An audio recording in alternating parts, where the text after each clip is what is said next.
నమస్తే, welcome to Leo. Vijayasai Reddy తన రాజ్యసభ సభ్యత్వానికి వైసీపీ పార్టీకి కూడా రాజీనామా చేశారు. అయితే వీటన్నిటి గురించి అందరికీ తెలిసిందే. అయితే తను వెళ్తూ నేను ఏ పార్టీలో చేరడం లేదు, ఏ లాభాలు కూడా నేను చూసుకోవట్లేదని మాట్లాడారు. అయితే ఇదే కోవలో సాక్షికి సంబంధించినటువంటి కొంతమంది యాజమాన్యం కావచ్చు, అదేవిధంగా వైసీపీకి సంబంధించి కొంతమంది నాయకులు కావచ్చు, ఇదే బాటలో వస్తున్నారా? అంటే ఏ పార్టీలో చేరికలు చేర్చుకోక పూర్తిగా వ్యవసాయం చేసుకోబోతున్నారా? మొత్తానికి వ్యవసాయం చేసేటువంటి ఒక బాటలో ఎవరెవరు ఉన్నారు అనే దానిపై మనతో పాటు సీనియర్ జర్నలిస్ట్ కనకదుర్గ వడ్లమాని గారు ఉన్నారు. వారిని అడిగి తెలుసుకుందాం. మేడం నమస్తే. నమస్తే అండి. మేడం, విజయసాయి రెడ్డి వైఎస్ కుటుంబానికి అత్యంత సన్నిహితుడు. అది ఆర్థిక లావాదేవీలు కావచ్చు, లేదా ఇంకేదైనా లావాదేవీలు కావచ్చు, ఆయనకు తెలియదంటూ ఇంకేవీ లేవని చెప్పి కూడా మనందరికీ తెలిసిందే. అయితే అలాంటి విజయసాయి రెడ్డి ఏ2గా అంటే అటు కేసుల్లో కావచ్చు, లేదా వైఎస్ఆర్సీపీకి సంబంధించి ఓ పార్టీకి సంబంధించి ఏ2 కావచ్చు, చిన్న పార్టీలో సంబంధించి కీలక నేత కూడా వేరే ఇంకేదైనా ఇతర పార్టీలోకి వెళ్తే ఖచ్చితంగా ఆహ్వానిస్తారు. అటువంటిది ఏ2గా మెలిగినటువంటి ఒక పెద్ద అంటే 151 స్థానాలు గెలుచుకున్నటువంటి వైసీపీ పార్టీ ఏ2గా ఉన్నటువంటి ఒక మనిషిని ఎందుకని ఏ పార్టీలో జాయిన్ చేసుకోలేదు? ఇదే కోవలోకి ఇంకా చాలామంది వైసీపీ నేతలు జాయిన్ కాబోతున్నారు అంటున్నారు. సో ఎందుకని వీళ్ళందరికీ కూడా వెసులుబాటు దొరుకుతలేదంటే ఏం చెప్తారు? ఏమండి, ఇప్పుడు నోరు మంచిదైతే ఊరు మంచిదవుతుంది. కానీ వీళ్ళు అలా కాదు. వీళ్ళు నోరు పుచ్చుకు బతికే ఊరి గంగాళమ్మ అని ఆ టైప్ అనమాట. నోరు పుచ్చుకుని బతికారు. ఆ నోరు మంచిదై ఉంటే ఈరోజు ఈ పరిస్థితి వచ్చుండేది కాదు. మేము బూతులు మాట్లాడతాం, బూతులకి ఈయనే కదా ఆజుడు, ఎవరు విజయసాయి రెడ్డే కదా. ఎట్లా మాట్లాడాలి ఏంటి అనేది నేర్పించింది ఆయన, మాట్లాడింది ఆయన. చెప్పాలంటే పురంధేశ్వరి గారి గురించి ఎన్ని రకాలుగా ఎంత అసహ్యంగా ట్వీట్లు పెట్టాడు ఆయన. అంటే ఆయన వయసు మర్చిపోయి, ముఖ్యంగా ఆయన ఇంత ఆర్థికంగా అంటే ఆర్థికపరమైన అంశాల్లో ప్రతి ఒక్కదానికి జగన్మోహన్ రెడ్డికి సలహాలు ఇచ్చింది ఆయన, సూచనలు ఇచ్చింది ఆయన. అంటే ఒక CA చదివి ఆయన అంటే దిగజార్చింది ఆయన జగన్ని. మనం చెప్పాలంటే దిగజార్చాడు ఆయన.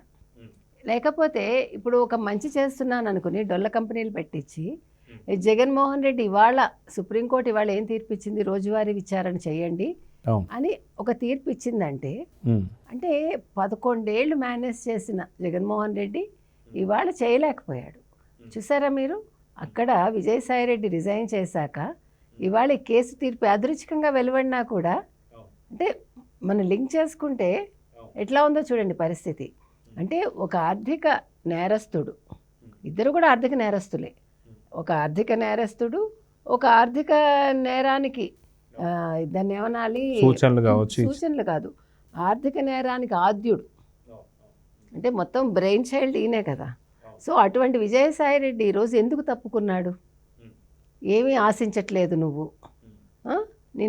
నిన్నెవడు పిలవడు. ఫస్ట్ థింగ్ నువ్వు ఆశించినా అక్కడ దొరకలేదు నీకు. నెంబర్ 1, వ్యవసాయం చేస్తాను. మీరందరూ వ్యవసాయాలు చేయటండి. వ్యవసాయం అన్న చీపు పని అది. అంటే మీకు ఏది కాకపోతే లాస్ట్కి వ్యవసాయమా? అసలు వ్యవసాయం అనేది ఎంత కష్టమైన పని. మీరందరూ ఒళ్ళొంచి వ్యవసాయం చేసేస్తారా? వ్యవసాయం చేస్తున్నాను అని చెప్పేవాడు ఎవడు చెప్పాలి?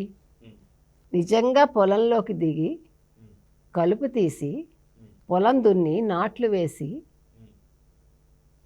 నీరు పెట్టి దాన్ని పంట పండించి పంట కోసి, మేము కూడా వరి కంకులు కొట్టేవాళ్ళం చిన్నప్పుడు.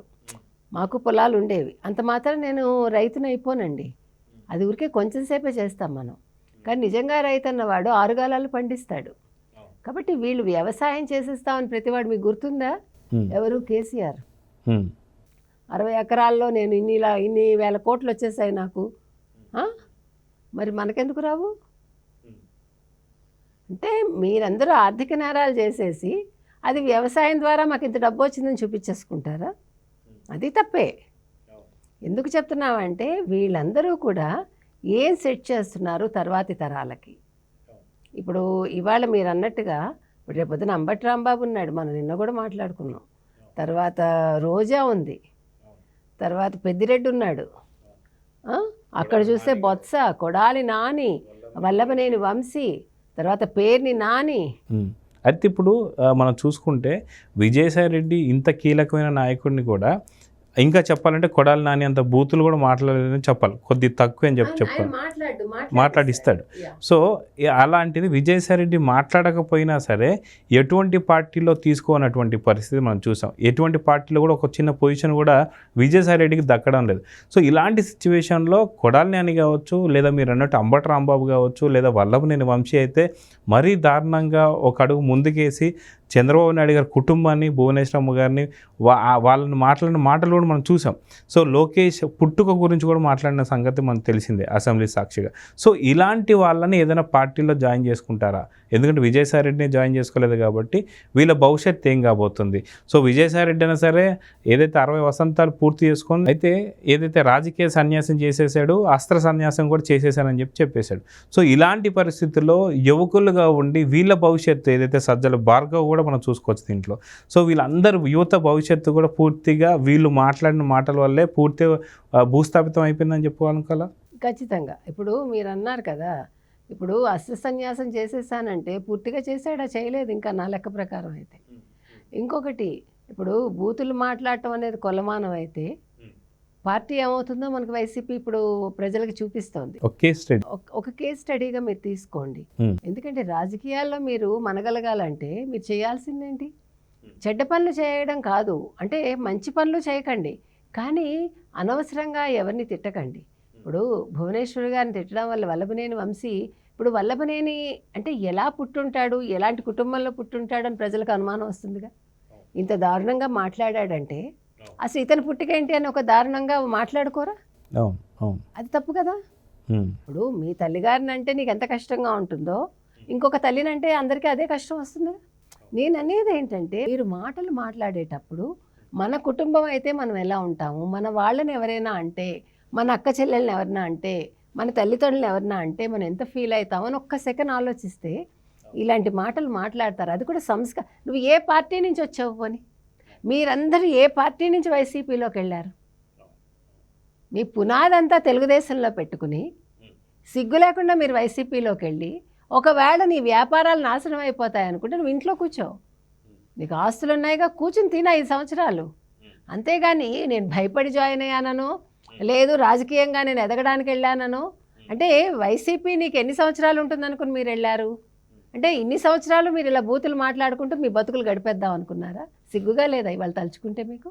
ఒక్కసారి కూర్చుని గతాన్ని అవలోకించుకుంటే వీళ్ళందరూ ఎక్కడుంటారు? ఇప్పుడు తెలుగుదేశం అనే ఒక పార్టీ ఘన చరిత్ర కలిగిన పార్టీలో ఉండి మీరు 5 ఏళ్ళు కామ్గా ఉండుంటే, ఒక పార్టీలో చేరకుండా ముఖ్యంగా, ఈరోజు మళ్ళా మీకు ఒక అవకాశం ఉండేదిగా. అంటే ఇవన్నీ ఎందుకు చెప్తున్నామంటేనండి, ఈ నేటి యువత ఎవరైతే ఉన్నారో, అది వైసీపీ కావచ్చు, వేరే వాళ్ళు కావచ్చు, మీరందరూ కూడా నేర్చుకోవాల్సింది ఏంటంటే, ఈ వైసీపీ మంత్రులుగా పనిచేసిన వాళ్ళు కావచ్చు, ఎమ్మెల్యేలుగా పనిచేసిన వాళ్ళు కావచ్చు, ఇవాళ ఓడిపోయి ఇంకా నోర్లు పుచ్చుకు బతుకుతున్న వీళ్ళందరినీ మీరు ఆదర్శంగా తీసుకోకండి. వీళ్ళందరూ కూడా అన్ని రకాలుగా పతనం అయిపోయి ఈరోజు రాజకీయ భవిష్యత్తు లేకుండా రాజకీయం అనే శూన్యంలో వీళ్ళు కొట్టుమిట్టాడుతున్నారు. వీళ్ళు వైసీపీ అనే ఒక లేని పార్టీలో ఇంకా ఏదో దొరుకుతుందేమో అని వెతుక్కుంటున్నారు. ఏమీ దొరకదు అక్కడ వాళ్ళకి. వాళ్ళు చేసిన తప్పిదాలే దొరుకుతాయి అక్కడ వాళ్ళకి. జగన్మోహన్ రెడ్డిని ఇంకా నమ్ముకుంటే, ఇప్పుడు జగన్మోహన్ రెడ్డి ఎలాగ ఖచ్చితంగా త్వరలో జైలుకి వెళ్తాడు ఆయన. ఇప్పుడు రోజువారీ విచారణ మొదలు పెడితే 11 కేసులు ఎంతసేపు చూస్తారండి? నిజంగా సుప్రీంకోర్టు సీరియస్గా చెప్పింది కాబట్టి ఈరోజు రోజువారీ విచారణ మొదలయ్యి 11 కేసులు 120 మంది నిందితులను ఎంతసేపు మీరు విచారిస్తారు? సాక్షులు 800 చిల్లర ఉన్నారు. మీరు నిజంగా పట్టుమని కూర్చుంటే 1-2 నెలల్లో కేసులన్నీ తేలిపోవా? అప్పుడు మీ జగన్మోహన్ రెడ్డి జైలుకి వెళ్ళడా? వెళ్ళాక మీరందరూ ఏం చేస్తారు? మిమ్మల్ని ఎలాగా ఏ పార్టీ తీసుకోదు. ఇవాళ మీ గత చరిత్ర తెలిసి, మీ ఘనమైన గత చరిత్ర తెలిసిన ఎవడూ కూడా మిమ్మల్ని పార్టీలోకి తీసుకోడు. మీ నియోజకవర్గాల్లో మిమ్మల్ని చేదరించుకుంటారు. మళ్ళా జగన్ వస్తాడు, ఎక్కడి నుంచి వస్తాడు? జైలు గోడలు బదులు కొట్టుకుని వస్తాడు రేపొద్దున. ఇప్పుడు కనుక జైలుకి వెళ్ళాడంటే ఇన్ని కేసుల్లో ఎన్ని సంవత్సరాలు పడుతుందండి?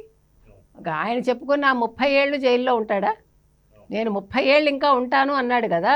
నువ్వు పరిపాలనలో కాదు ఉండబోయేది, 30 ఏళ్ళు నువ్వు జైల్లో మగ్గుతావు. అప్పుడు నీ జీవితం అయిపోతుంది. నీ పార్టీ అసలు ఎలాగా ఈ రోజుతోటే సమాధి అవుతుంది. నీకు ఏ రోజైతే శిక్ష పడిందో ఆ రోజుతో నీ పార్టీ భూస్థాపితం అయిపోతుంది. అయితే మనం గతంలో చూసాం ఏదైతే రాజశేఖర రెడ్డి గారికి సంబంధించిన హయాంలో కూడా ఐఏఎస్ ఆఫీసర్లు అందరినీ కూడా జైలుకి తీసుకెళ్లిన పరిస్థితి. సో ఇప్పుడు వచ్చేసి అదే వారసత్వాన్ని పుచ్చుకొని జగన్ ఐపీఎస్ని ఐఏఎస్ని ఇద్దరిని కూడా జైలుకి పంపించడం మనం చూస్తూ వస్తున్నాం. అయితే జగన్కి సంబంధించినంత వరకు తన వరకు తాను చూసుకునేటువంటి యొక్క సొంత ప్రయోజనాల కోసమే తప్ప మిగతా వారి యొక్క అంశాలు తను ఎప్పుడు కూడా చూడడు. సో అదే విధంగా చూసుకుంటే సొంత తల్లిని కావచ్చు, చెల్లిని కావచ్చు, ఐపీఎస్ ఆఫీసర్ని కావచ్చు, ఐఏఎస్ ఆఫీసర్ని కావచ్చు, బాబాయ్ని కావచ్చు, ఏం చేశాడో అందరికీ తెలిసిందే. సో నిజంగా జగన్ని నమ్ముకొని ఎవరైనా సరే నెక్స్ట్ వచ్చేటువంటి ఒక ఎలక్షన్స్లో కావచ్చు, లేదా ఇప్పటికే పార్టీ పూర్తిగా భూస్థాపితం అయిపోతుంది. ఆ ఉన్న 2-3 సీట్ల నుంచి ఇంకేదైనా పెరిగే అవకాశం ఉందంటారా? లేదంటే పూర్తిగా ఏమంటారు దుకాణం బంద్ చేసే అవకాశం ఉందంటే ఏం చెప్తారు? ఏమండి, మృగతృష్ణ అంటారు, అంటే వెతకడమే కూర్చుని అక్కడ. కాబట్టి ఇవి జరిగే పనులే అండి. మీరే అంటున్నారు, ఇప్పుడు తండ్రి హయాంలోనే ఐఏఎస్లు జైలుకి వెళ్ళారు. ఎవరి కోసం వెళ్ళారు? ఆయన పుత్రుడి కోసం. ఆయన ఎన్ని తప్పులు చేశాడు? ఇప్పుడు యాక్చువల్గా వ్యక్తిగతంగా తీసుకుంటే రాజశేఖర రెడ్డి 60 ఏళ్ల తర్వాత మనిషి అయ్యాడు. మీరు కనుక ఆయన ప్రస్థానం తీసుకుంటే, ఆయన పాదయాత్ర మొదలుపెట్టాక ఆయనలో మార్పు వచ్చింది. రాజశేఖర రెడ్డిలో మీరు గమనించుకోండి కావాలంటే. ఆయన ఒకప్పుడు చాలా ఘోరంగా మాట్లాడేవాడు. ఆయన మాట తీరు ఎప్పుడు మారింది? పాదయాత్ర నుంచి ఆయన మాట తీరు మారింది. ముఖ్యమంత్రి అయ్యాక ఆయన చాలామందికి ఇష్టడయ్యాడు, కానీ దాన్ని నిలబెట్టుకోలేకపోయాడు. ఆయన కొడుకు కోసం చేసిన పుత్రవాత్సల్యం అంటారు చూడండి, పుత్రవాత్సల్యం మన ఎక్కడ తీసుకెళ్తుంది అనే దానికి రాజశేఖర రెడ్డి ఉదాహరణ. అది అయిపోయిందంటే జగన్మోహన్ రెడ్డి వచ్చాడు. సరేనయ్యా, 43,500 కోట్ల క్విడ్ ప్రోకో ద్వారా సంపాదించుకున్నావు, 16 నెలలు జైలుకి వెళ్ళావు, నీ చెల్లెలు నీ కోసం పాపం రాత్రి పగలు అని తిరిగి అన్నగారినే ముఖ్యమంత్రిని చేయాలనుకుని ఆవిడ మైకు పట్టుకుని తిరిగింది ఊరూరు. తల్లి కూడా తిరిగింది కొన్ని చోట్ల. సో నిన్ను ముఖ్యమంత్రిని చేశారు. నీకు ఒక బాబాయ్ హత్య నీకు కలిసి వచ్చింది, నారాసుడు రక్త చరిత్ర ఇన్ని కలిసి వచ్చాక నువ్వు ఎలా ఉండాలి? 5 ఏళ్ళు ఒళ్ళు దగ్గర పెట్టుకుని సింపుల్గా ఉండి, సింపుల్గా అంటున్నాను నేను, ప్యాలెస్ల్లో కాదు, ఒక మామూలు ఒక 3 బెడ్రూమ్ 4 బెడ్రూమ్ ఇంట్లో ఉంటే సరిపోతుంది. అంటే నీ ప్రస్థానం ఎక్కడి నుంచి వచ్చింది నువ్వు గుర్తుపెట్టుకో. నువ్వు ఏమీ లేని ఒక స్థితి నుంచి ఈరోజు ఇన్ని ప్యాలెస్లు వచ్చాయి, నీకు ఇంత అహంకారం వచ్చింది, నువ్వు ఇంతమందిని నువ్వు ఇబ్బంది పెట్టి ఇవాళ ఐఏఎస్లు ఐపీఎస్లు వాళ్ళందరూ నీ ముందు చేతులు కట్టుకొని నిలబడి సిగ్గు లేకుండా వాళ్ళు ప్రభుత్వ ఉద్యోగులు అని మర్చిపోయి, ఎంత సిగ్గు చేయటండి అసలు. ఆలోచిస్తే మనం కూడా ఏంటి వీళ్ళకి ఇంత దౌర్భాగ్యమా? ఇదా వీళ్ళు ఆశించింది జగన్మోహన్ రెడ్డి నుంచి? ఎందుకు కోరుకున్నారు? ఏమంటే డబ్బు వస్తుందండి, డబ్బు ఇవాళ పరపతిని ఇవ్వదు కదా. అవి ఎందుకు మర్చిపోయారు వీళ్ళందరూ రేపొద్దున జైలు వచ్చి లెక్క పెట్టాల్సిన వాళ్ళైనా ఈ తప్పు చేసిన ఐఏఎస్లు ఐపీఎస్లు అవసరమా ఇవన్నీ? అదేవిధంగా తల్లిని పంపించేశావు, చెల్లెల్ని పంపించేశావు, నువ్వేం సాధించావు జగన్మోహన్ రెడ్డి? వెనక్కి ఒక్కసారి ఇలా తిరిగి చూసుకుంటే నీకేం కనిపిస్తుంది? నువ్వు చేసిన దరిద్రం పనులు, నీ పరదాలు, నీ సరదాలు, నీ డబ్బులు ఇవే కనిపిస్తాయి నీకు. కానీ ఇవేవి నిన్ను జైలుకి వెళ్లకుండా ఆపలేవు. కాబట్టి ఇవాళ ఈయనతో ఉన్న మంత్రులు ఎవరైతే ఉన్నారంటే మాజీ మంత్రులు, మాజీ ఎమ్మెల్యేలు కావచ్చు, ఒక్కసారి వాళ్ళని వాళ్ళు తరిచి చూసుకుని వాళ్ళు ఈ ఊబిలోంచి బయటపడడానికి ప్రయత్నిస్తే బాగుంటుందండి. కాదు మేము ఇంకా జగన్మోహన్ రెడ్డిని నమ్ముకుంటాము, మేము ఇలాగే అరుస్తాము, రోజాకైతే ఎవడో చెప్పలేడు అనుకోండి, అంబటి రాంబాబుకి మరి జ్ఞానం వస్తే బాగుంటుంది. మిగతా వాళ్ళు కూడా ఇప్పుడు కొద్ది గొప్ప ఆలోచించుకుంటున్నారు. బొత్స కూడా జంప్ అవడానికి చూస్తున్నాడు, పెద్దిరెడ్డి జంప్ అవడానికి చూస్తున్నాడు, విజయసాయి రెడ్డి ఆల్రెడీ తెలివిగా బయటకు వచ్చాడు. అంటే ఆయనకి స్కెచ్లు వేసుకోవడం తెలుసు కాబట్టి విజయసాయి రెడ్డికి సీఏ బుర్ర అని మనం ఎలా చెప్పాము, సో ఆయనకి రాజకీయ ఇది కూడా వంట పట్టిందని అర్థమవుతోంది. అందుకే తెలివిగా రాజీనామా చేశాడు. సరే ఇద్దరు అనుకుని చేశారా జగన్మోహన్ రెడ్డి అనేది పక్కన పెడితే, so he's in safe position కొంతకాలం. కానీ శ్యామల్ లాంటి వాళ్ళు ఎందుకు పనికి రాకుండా పోతారు ఇలాగే వెళ్తే? ఆవిడ ఏదో అహంభావంతో నేను ఏదో అధికార ప్రతినిధిని మాట్లాడితే, ఇప్పుడు రోజా కంటే పర్వాలేదు, కానీ ఆవిడ ఆలోచించుకోవాలి. ఇంకా చిన్న వయసులో ఉన్నారు కాబట్టి ఆవిడ, నేనేం మాట్లాడుతున్నాను, నేను ఈ పార్టీలో ఉండనా వద్దా, డబ్బుల కోసం ఇంకా మాట్లాడినా అనేది ఆలోచించుకోవాలి. ఏది ఏవైనా ఇవాళ వైసీపీ వాళ్ళు కానీ, వైసీపీని అభిమానించే వాళ్ళు కానీ, వైసీపీని అభిమానించే యువత కానీ ఒక క్షణం ఆలోచించి whether to continue with YCP or not అనేది వాళ్ళకు వాళ్ళు అనలైజ్ చేసుకుంటే బాగుంటుంది. సో చూద్దామని ఖచ్చితంగా మీరు అన్నట్టుగా యథా రాజా తదా ప్రజ రాజు అయితే ఎలా ఉంటాడో వాళ్ళకి సంబంధించిన నాయకులు కూడా అంతే ఉంటారు. సో ఏదైతే విజయసాయి రెడ్డికి పట్టిన గతే మిగతా వాళ్ళందరికీ కూడా కనిపిస్తుంది. ఏ పార్టీలో చేర్చుకోలేని పరిస్థితి. సో అందరు కలిసి ఏం వ్యవసాయం చేస్తారో చూద్దాం మరి. నమస్తే. నమస్తే. Please subscribe to Leo News for more videos.